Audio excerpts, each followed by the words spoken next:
আমরা যারা বারান্দা বাগান করি বা ছাদ বাগান ছোট পরিসরে আমরা কিন্তু চাইলে এই ট্রিক্সটা ফলো করতে পারি। এতে করে কি হবে আমাদের সিড বসানোর জন্য এক্সট্রা করে কোনো ট্রে কিনতে হবে না, টাকাটা সেভ হয়ে যাবে। আমরা চাইলেই কিন্তু একটা ডিমের খোসা ভালো মতো ক্লিন করে রোদে শুকিয়ে তার উপরে কিছু পরিমাণ গার্ডেন সয়েল দিয়ে তারপর যে কোনো সিড যেটা আপনি বসাতে চান সেটা দিয়ে তার উপরে আরেক লেয়ার গার্ডেন সয়েল দিয়ে তার উপরে কিছু পরিমাণ পানি দিয়ে দেব। যখন পানি এরকম করে যখন প্রত্যেকদিন পানিটা শুকিয়ে যাবে তার উপরে কিছু পরিমাণ পানি দিয়ে দিব।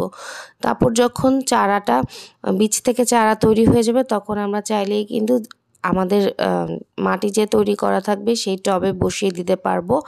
এতে করে কি হবে এক্সট্রা করে কোনো সিড ট্রে লাগবে না, আর নতুন করে চারা উঠানোর কোনো সমস্যা থাকবে না, চারা কোনো ড্যামেজ হবে না। আপনার চারা কিন্তু সুন্দর করে তৈরি হয়ে যাবে আর আপনার গাছটাও ভালো হবে। আর ডিমের খোলসটা কিন্তু মাটির সাথে মিশে সার হয়ে যাবে।